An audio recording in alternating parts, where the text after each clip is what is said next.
Hello beautiful soul! Welcome back to my channel. This page ang Amir from Japan, kabayan. Virgo. This reading is for you. Tao na nakakonect kay Virgo. February 2025. Hindi ko na-explain ano. Lagi naman natin itong ginagawa. Tao na nakakonect kay Virgo. Ano ang nararamdaman mo kay Virgo? Show me. Show me. Tao na nakakonect kay Virgo. Ganun pa rin. Baba ko pa rin yan isa-isa at explain ko. Tao na connect kay Virgo. Maari tayo is a vice versa ha. Maari ito is kapatid mo, magulang mo, anak mo. I-connect mo yung sarili mo. Kay karelasyon mo. Ano ang nararamdaman mo kay Virgo? Tao na na-connect kay Virgo. Ano ang nararamdaman mo kay Virgo? Temperance. Virgo, ano ang nararamdaman mo sa tao na to?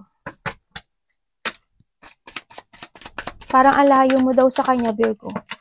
Ano yun, parang, hindi naman totally parang there's a space, no? Between you. Hindi ko alam, baka iba sa inyo, nasa ibang bansa, o iba naman sa inyo, medyo malayo lang kayo ng loob, ganyan. Kahit na mag-asawa kayo, or magkarelasyon kayo, ganun. Kumbaga, may mga space. Ganyan. Tingnan natin. Anong nararamdaman mo sa tao na to, Virgo?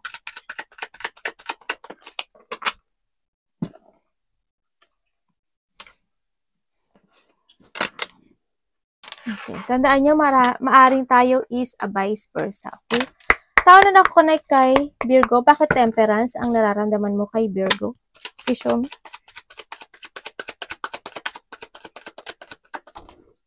Parang talaisip ka raw. Ano yung Six of Swords? Bakit? Bakit Six of Swords?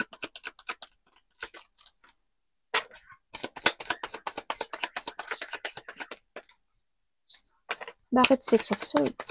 Si Virgo.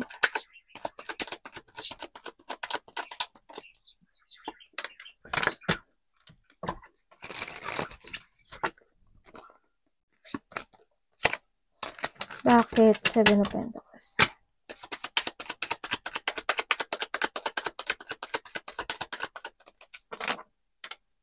And ito. Okay.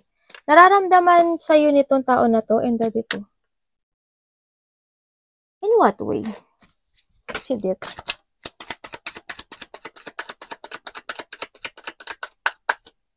In what way see it?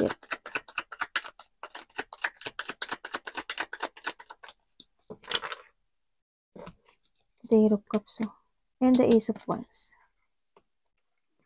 Okay. Yung nararamdaman niya sa'yo, Virgo, sabi niya sa'yo, ano ka daw? Patient? It's more of patient. Sabi niya dito. And then,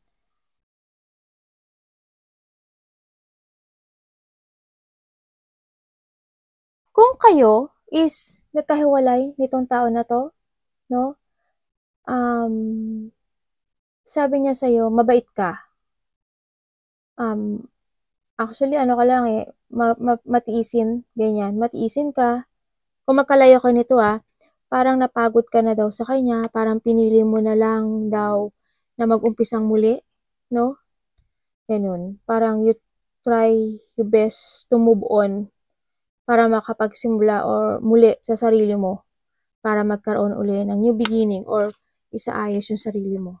Ganyan, ang nakita ko dito. Sa iba naman sa inyo is kung kayo is hindi naman kayo nagkahiwalay nitong tao na to, kasi kung ito parang andito sinasabi niya na you are more on focusing, kung nagkahiwalay kayo, parang napagod nga, tapos nandito ka na sa new beginning mo, ganyan.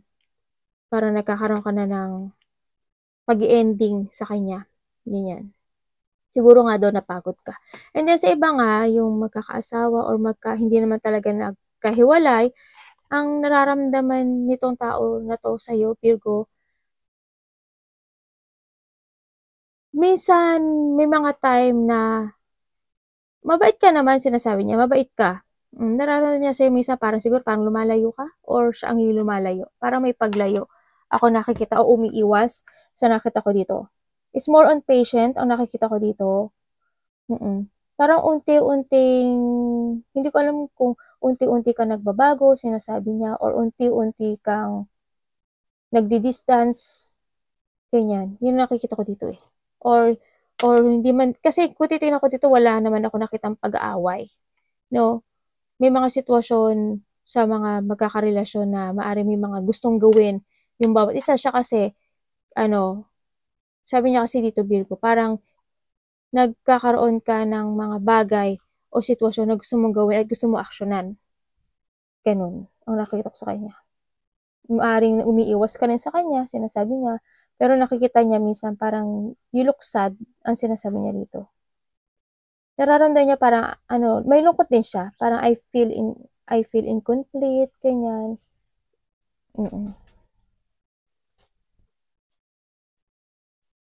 Yun, sabi niya, I don't feel broke. Ay, iba dito, nagkahiwalay na kayo, no?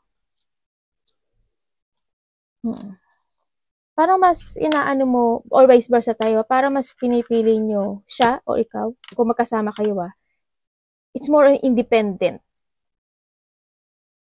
Independent situation. Ganun. So, iba dito, nagkahiwalay na kayo. Or maari, kung hindi pa kayo nagkakahiwalay, ang nakikita ko dito, you're in a painful situation. Nakakaroon ng disappointment because isa sa inyo is may iba. Ganun. Tingnan natin. Virgo, bakit ang nararamdaman mo sa tao na to is the Two of Pentacles.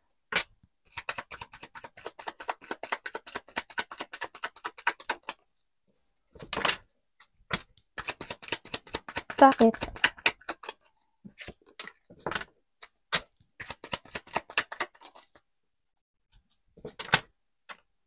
Ganun din, iniisip mo rin siya. Iniisip mo rin siya. Ay, ba dito may minsan hindi kayo nagkakasundo. Yung iba dito talaga nasa ibang bansa. Iba dito hindi kayo nagkakasundo nito. Naisip ka nito. Or vice versa tayo Okay, nararamdaman mo sa kanya, Virgo, sabi mo dito, mahalaga siya. Mahalaga siya. Kung maghahanda yung situation na you try your best to balance yung relationship ninyo, dalawa, no? Kasi, sabi mo, mahalaga siya sa akin. Oo, may mga pinupukusan man kaming bawat isa, may mga plano kami bawat isa. Ganyan. Andun yung thinking of night pa rin ako nakikita dito. Andito pa rin yung kahit na nagkakaroon ng... Kasi ang nakikita ko sa iyo, Virgo, or siya, parang andun yung pagkakaroon ng cold personality. Ang nakita ko dito, no? Andun yung cold personality ng isa sa inyo. Yan. Pero, nandun siya sa pagkakaroon ng katatagan. Kaya ba, nami-misunderstand itong relationship na to. Yan, nararamdaman mo sa kanya, mahalaga naman siya sa'yo. Yan. You try your best to balance. Siya din, ganun din. Nagbabalance. Kung hindi naman kayo nagkahiwalaya at hindi naman kayo nag-away, o nag-away man kayo, minsan siguro, kasi may pag-away din ako. Siguro minsan hindi lang talaga kayo nagkakaintindihan. Ganyan. Kung kayo magkarelasyon nito, you try yung balance, yung inyong relationship. Kung doon yung may mga kanya-kanya kayong ginagawang priorities, may mga kanya-kanya kayong ginagawa na task, may mga kanya-kanya kayong plano, o may you have an idea, no, sa nakikita ko dito, at doon kayo nakafocus sa bawat isa. Ganun ang nakikita ko sa inyong dalawa. Ang daming tumatakbo sa inyong dalawa na mga planning. Kung nagkahiwalay kayo, ito, yun. Kasi there's a breakup, diba? Kung nagkahiwalay kayo nito, ganun. Ganun din, sabi niya. Mahalaga ka daw. Mahalaga ka sa kanya. Or naramdaman niya rin yung pagpapahalaga ka. So, parang naisip niya na parang feel niya na may iba ka. Kung nagkahiwalay na kayo, ha? Tignan natin, taon na ako na kay Virgo. Ano ang intention mo kay Virgo? Taon na ako na kay Virgo. Anong intention mo kay Virgo? Anong intention mo kay Virgo? The Page of Cups. Ayo. The Wheel of Fortune. In a divine timing. I know it's painful. Sabi niya ganun. But I miss you. Mahalaga ka sa akin. I need you. Sabi niya ganun. Maghihintay ako. Ito paglalaban ko to. Hindi kita makakalimutan. Yan, ano siya ngayon? Kung kayo nagkahiwalay nito kung kayo ang nagkahiwalay, yun ang kanyang nararamdaman. Tingnan natin ito, kanyang intention is the Page of Cups. Namimiss ka daw niya. Yung mga nagkahiwalay dyan, yan, nagkakaroon siya ng reminiscing from the past, ganyan, or vice versa. Bakit Page of Cups ang intention mo kay Virgo? Tao na nakakonect kay Virgo. Bakit Page of Cups to?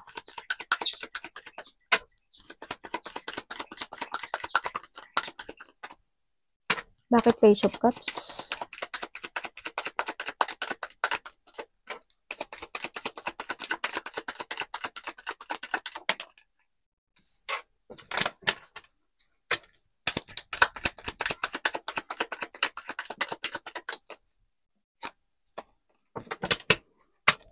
Bakit? Ano sabihin?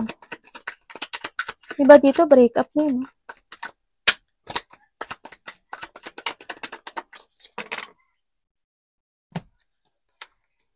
Okay. Okay, ang intention niya sa'yo is to contact you, no? Gusto ka niya kausapin, actually.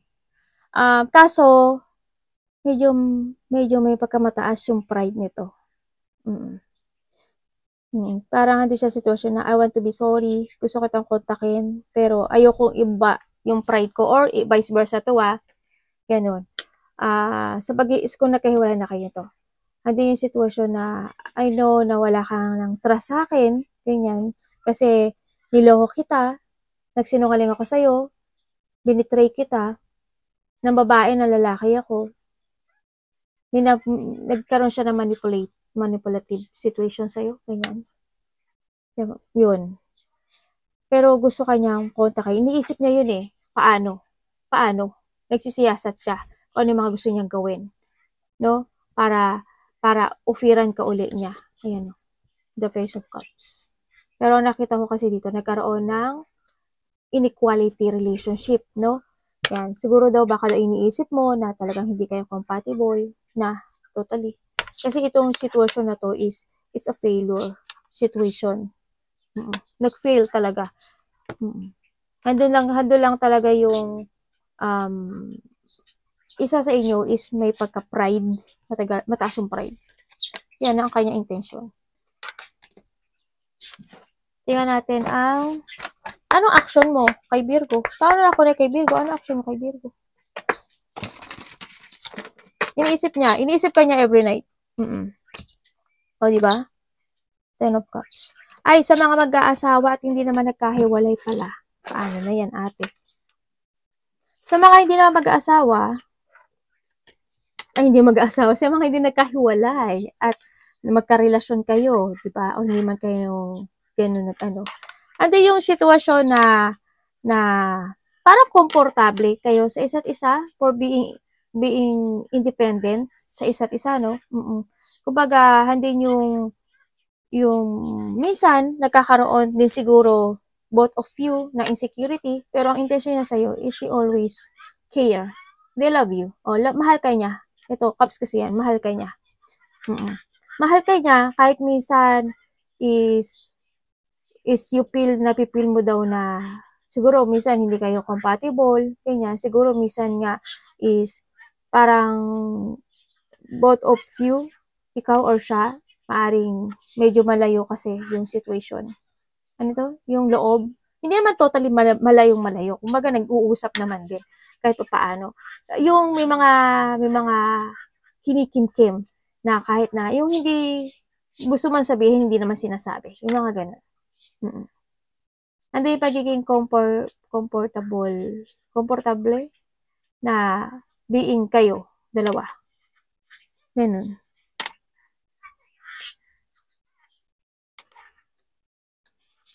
Mahal ka niya, kung kayo yung magkasama nito, ay maano kayo, kung kayo pa rin, ayan, mahal ka niya. Ayan caption Mahal ka niya. Tingnan natin. Ang kanyang action, tao na ako na kay Virgo, ano action mo kay Virgo?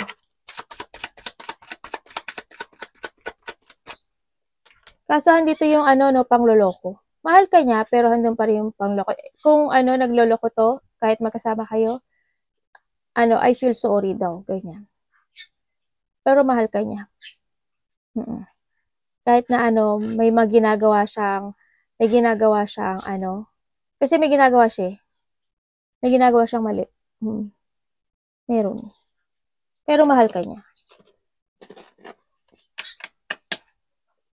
Tingnan natin ng devil, di ba?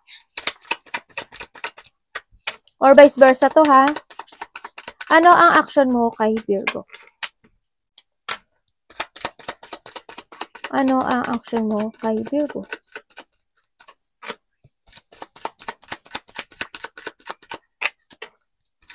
Taon na ako na kay Virgo. Ano action mo kay Virgo?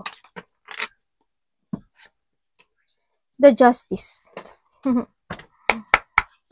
Bakit Justice ang action mo kay Virgo? Taon na ako na kay Virgo. Bakit Justice? Devil again. Yung Devil, parang kanina pa siya lumalabas, Kanina pa pasaway to si Devil, eh.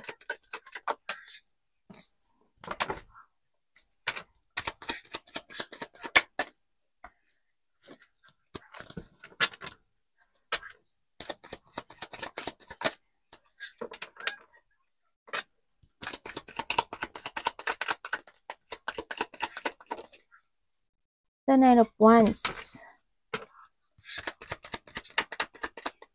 Action mo is the Justice and the Nine of Wands. Okay, action niya sa'yo.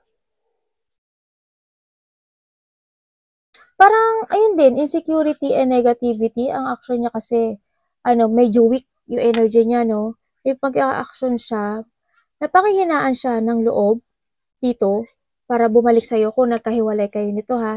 Napakihinaan siya ng loob, and then yung nahadi siya sa situation na in a dark place or nagkakaroon siya ng hope. Nalolos hope siya sa nakikita ko dito kahit na gusto niya bumalik. Gusto niya itama yung mga mali niya. Gusto niya magpursige.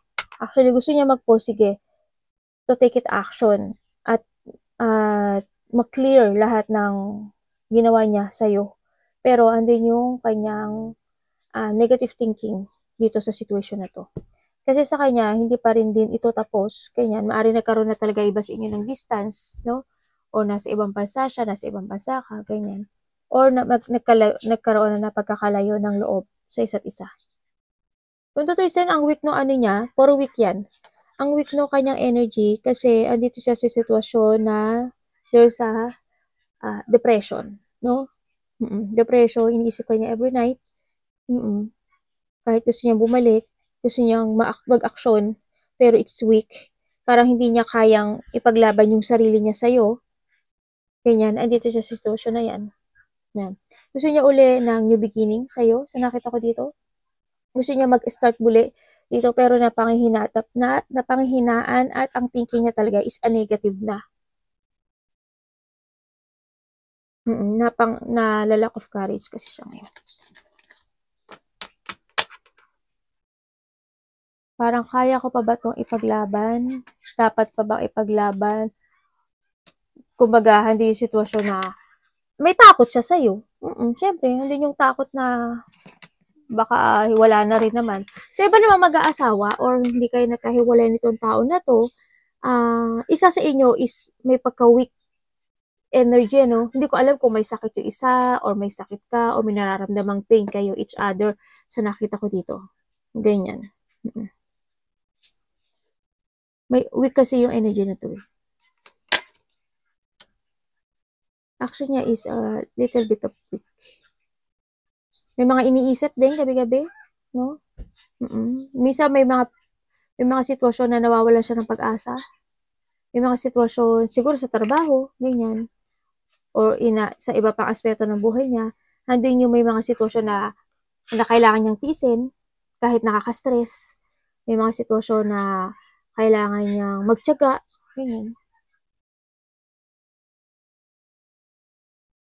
Kumbaga napapanghinaan siya. Sa iba dito, trabaho to. Parang hindi sa sitwasyon na, parang gusto niya mag-give up sa isang sitwasyon, sa isang aspeto ng buhay niya kasi medyo na negativity siya doon sa sitwasyon. Kung ano man sitwasyon, trabaho man yun. Kung hindi kayo nakahiwalay nito, yun. Tingnan natin ano ang blind spot ng koneksyong ito, universe.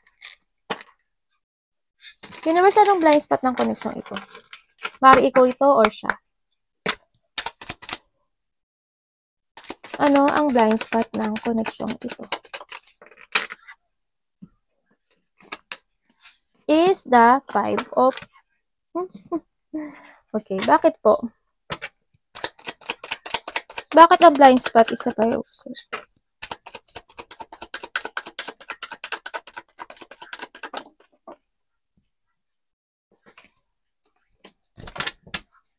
About what?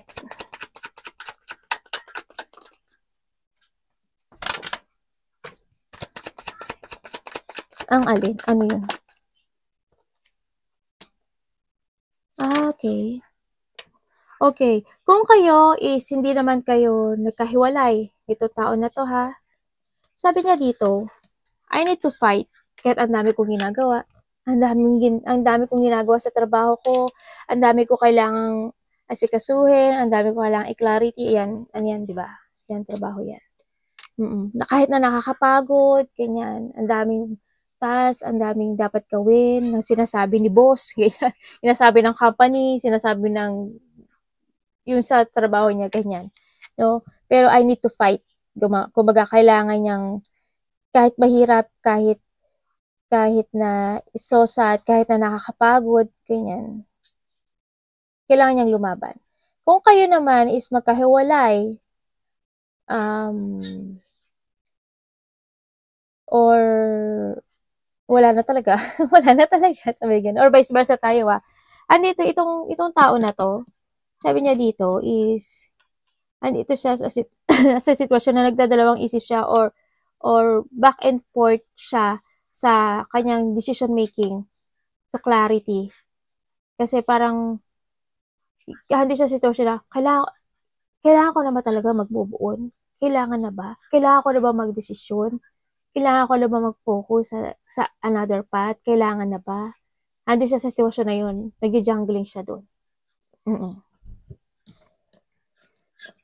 Kailangan ko na ba to i-let go? Okay. Andi siya sa thinking na yun. Okay. Tingnan natin ang outcome ng connection ito. Universe, anong outcome ng connection ito?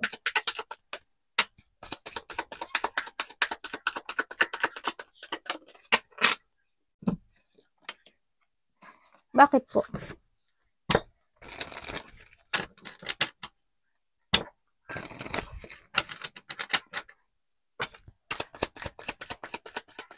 Two of Wands. Bakit Two of Wands ang outcome ng connection ito?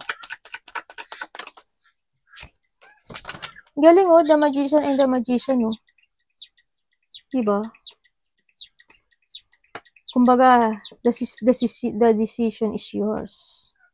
If you want to start a new beginning again, it's yours. Kung gusto mo na siyang alisin sa buhay mo, it's yours.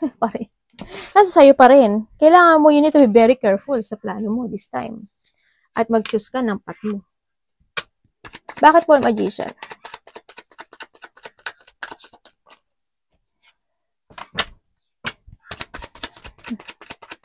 Ten of Wands.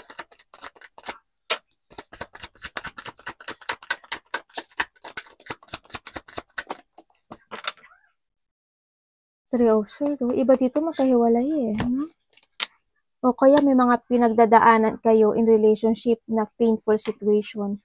Maaari nagkakaroon ng third party sa iba.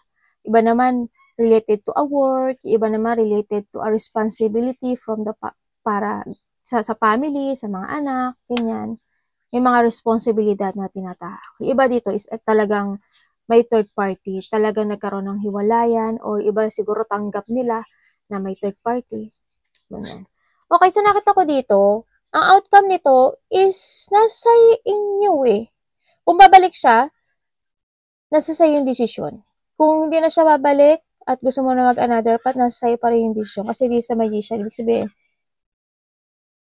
ikaw mag-ano nito, desisyon. If you want to start a new beginning in life and tapusin mo yung mga burden, struggle, and problem mo, start to your plan. ganyan. Magplano ka sa iyong future this time. Pero you need to be very careful, no? Start a new beginning and focus, be creative, take it action. Kailangan mo ngayon pahalaga mo yung sarili mo ngayon. Kailangan mo na mag-renewal or magkaroon ng mga pagbabago, ganyan. Kailangan mo ngayon magkaroon ng development in life. Yan. And syempre, alaga at magpapahalaga sa sarili. And then, syempre, andito rin yung sitwasyon na yun ang outcome, nasa sa inyo. Magkahiwalay man kayo nito or magkasama kayo. Ang mga decision is nasa sa inyo. Ito. No? Ang pinaka-importante dito is pahalagahan nyo ang bawat isa.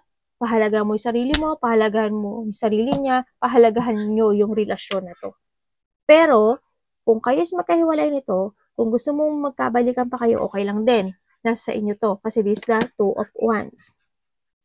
Kung gusto nyo magkaroon ng bagong beginning, nasa sa inyo yun. Kung gusto nyo na talaga na it's totally break up kasi hindi yung sa sobrang painful nararamdaman yung dalawa o ikaw is i-end na at mag-start ka na lang at mag-focus ka na lang sa sarili mo. Ganyan. Basta ang sinasabi ito, huwag kang magmadali. You need to be very careful sa lahat na magiging decision mo. Yun ang sabi ni Baraha. Tingnan natin ang basta wag mo kakalimutan yung halaga mo. Babae ka man o lalaki, wag mo kakalimutan yung worth mo. Okay? Magkasama man kayo o hindi. Tingnan natin ang advice ni Universe. Universe, ano pong advice mo kay Virgo? Universe, ano pong advice mo kay Virgo? Question? The Star. O, diba? The Star. Universe, bakit po the Star ang advice nyo kay Virgo? Please show me.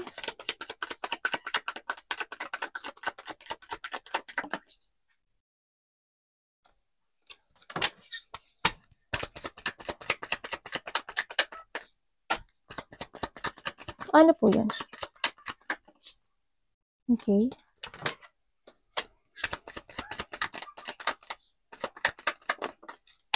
Okay, thank you.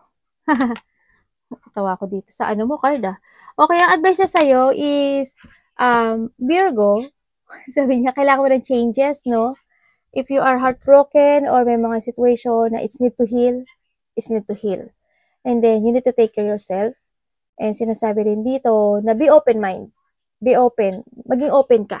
Ganyan. Sinasabi dito. Let go mo yung mga dapat i-let go to revert, to create, o pagkaroon ng paninimula, ganyan. And also, kailangan mo ngayon is magkaroon ng clarity or you need to trust to yourself and to the universe. Yan. Kailangan mo ngayon ng peaceful. Ganyan. And then also, there's an exciting opportunity in the future na maraming darating sa buhay mo. Tutubuan no? Sasabi ko sana tutubuan ka. Kumbaga, there's a victory and success. Ako nakita may mga bago ka kakaroon ng mga bagong connections. Lalo na sa mga connections sa inyong, kung may mga business ka or may mga kasamahan ka sa trabaho, may mga bagong tao kang makakasalamuha or makikilala or ko-connect sa iyong ginagawa this time, sa iyong career. Yan nakita ko. Sabi dito, maging open ka daw.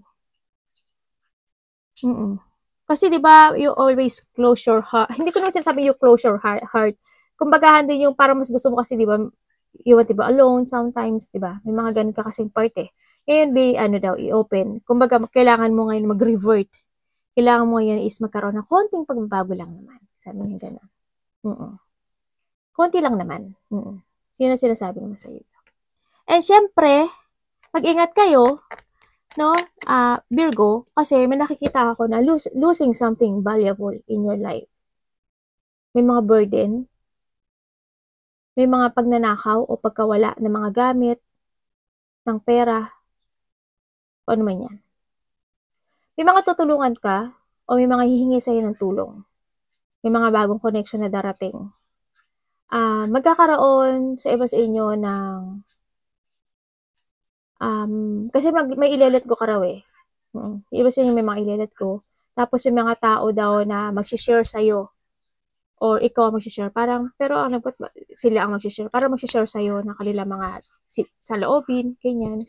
O kaya yung mga gusto nilang gawin, baka magsishare sila sa'yo. Yun. Kaya be open. Be open. Open yung heart eh. Ganun. Pero mag-ingat kayo when it comes financial, no? Sa nakita ko dito. Medyo, baka something happen when it comes to financial. Kasi yung iba, hindi stable yung financial. May problema kayo sa financial yung iba dito. Hindi siya stable actually. Maaaring wala kayong ipon sa iba, no?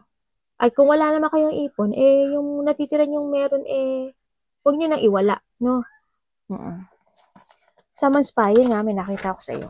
Maaaring iba sa inyo may makakausap kayo by the internet, by the social media, ganyan. And may mga nag-i-spy sa'yo. Mag-ingat ka pa rin. Tingnan natin ang energy ni Virgo. Energy ni Virgo. Please show me. O, diba yung angels mo? Ingat-ingat. Para walang burden. Energy po ni Virgo. Please show me. Kung ano daw yung mga idea na papasok sa isip mo, pag-isipan mo muna yung maigi ha. Lalo na kung related yun sa pera. Baka manakawan ka nga at mawalan ka ng pera at anong mangyari sa'yo. Diba dito may trouble no? Tingnan natin ang iyong energy, Emperor. Ano yun? Bakit po?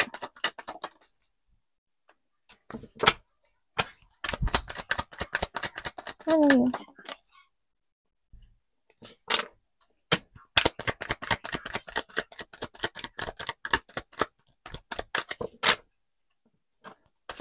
Ano po? Thank you. Ay, devil, oh. Okay, ang energy mo dito, ang energy mo this time, this February, is nandito kasi sitwasyon mo na is i-avoid mo na yung mga bagay na pwede mong ikapahamak. Yan, devil yan. No? Magiging very careful ka this time. So, nakita ko dito. Pag-aaralan mo muna yung mga bagay o sitwasyon bago mo siya i-push forward. Yun nakikita ko dito. Kasi why? Ayaw mo nang maging tanga. Ayaw mo nang maging tanga, ganyan. O ayaw mo na magkamali. Or ayaw mo nang matrap. Or ayaw mo na may mas more kang magiging smart. More on smart. Mas smart ka naman actually. Mas more ka magiging smart this time. May mga avoidin ka. Ganyan. Kasi nakita ko dito. Pag-aralan mo ha kasi maaaring in the past may mga mali kang magagawa. Ganyan. Kasi nakita ko dito. Dahil sa mga tao naging sakim, yun daw, avoiding something na devil, na mga tao na maghaharian or mga tao na maluloko ka sa kanila mga words, ganyan, mga tao na ma-attract ka or hihimukin ka. Tama ba sa Tagalog? Hihimukin ka dun sa kanilang ninanais. Kung sa amang aspeto ng buhay mo yan, sa pera man yan, sa relasyon man yan, sa business man yan, sa mga iba dito, there's a connection ako nakikita in a far away. Ako nakikita, yun ang mga nakikita ko dito. Mag-ingat ka talaga kasi nakikita ko rin dito na may tao dito na nagiging tanga. Yun. Kaya sa ngayon, kung mga plano mo is kailangan mo talagang pag-isipan this time. No?